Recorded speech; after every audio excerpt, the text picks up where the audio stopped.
Oh, shalom, Rastafari.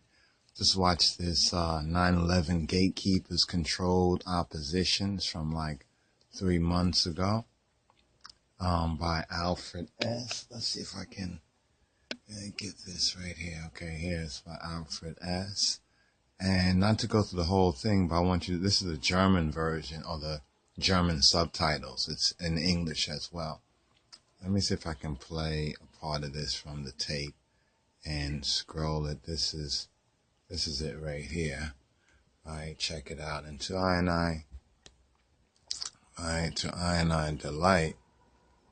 All right, to I delight. It really confirms some things, and well, let me share this with you, my brothers, Rastafari and others, checking this out. All right, because you can tell, real knows, real recognizes real. He's mainly talking about who's that guy? Noam Chomsky, right? And it's about the 9/11, the cover up, right? And the gatekeepers, the whole Illuminati thing. Not Illuminati, well, actually the so-called Zionists, the European Jew, the Jews who say they are Jews, but mainly the Sion. Incapable of dealing with the real problems, such as environmental. Okay, let's scroll it back. I want to scroll it back. I want to show you something in this.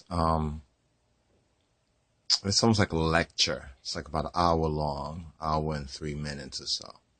Let's see if we can scroll this back.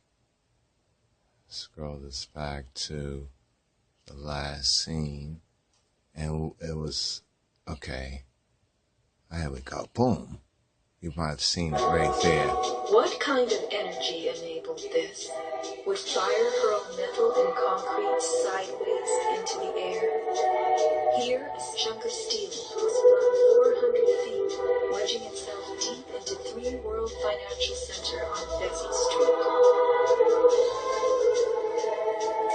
A female photographer taking pictures of Ground Zero wondered why so many steel beams were jutting from neighborhood buildings. What shot pieces of the towers all the way across the street? Okay, there's one quote. All right, this is one quote right here from Martin Luther King Jr. Martin Luther King. How come it's so bright like that right there? Can you see it? A time comes when silence is betrayal. All right. And then, okay, let's move to this angle. See if we can see it a little better. Then the next quote, we know who he was going to quote, but let's go forward. All right. How Selassie quoted in this particular, I already kind of told you, right? Boom. Now, this is one of my favorite quotes.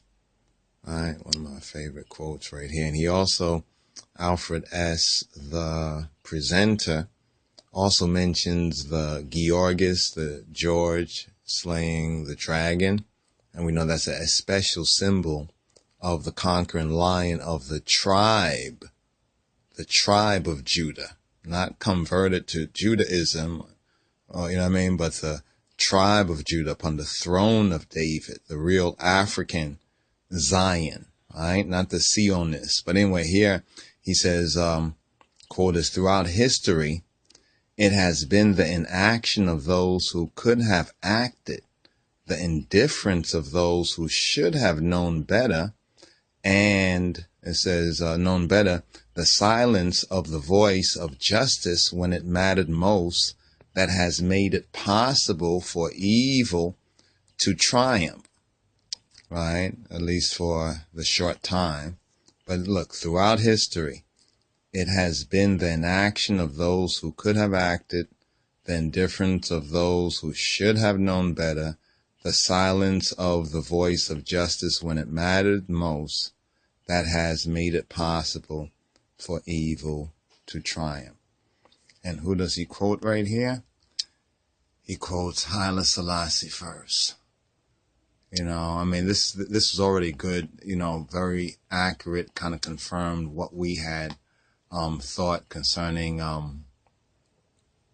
controlled opposition and the so-called gatekeepers, right? The gatekeepers for the synagogue of Satan, right?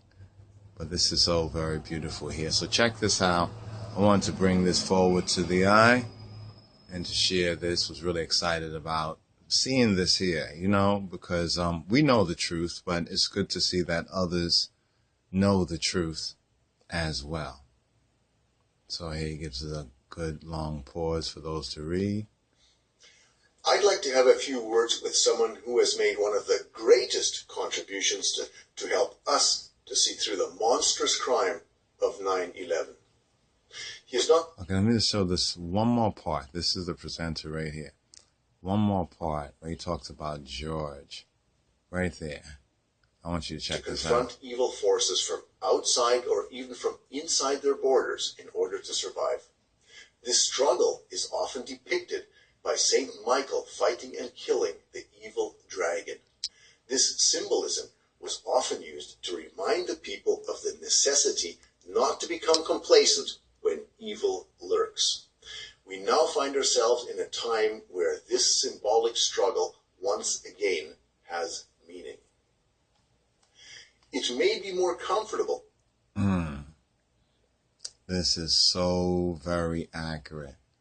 That's that special symbol of His Majesty. That's the symbol on the crown of the King of Kings, Kedamawi Haile Selassie, the conquering lion of the tribe of Judah.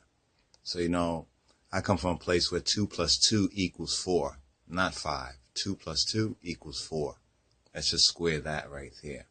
But let's just ride this out right here with the contrast to this. For the moment to be like this.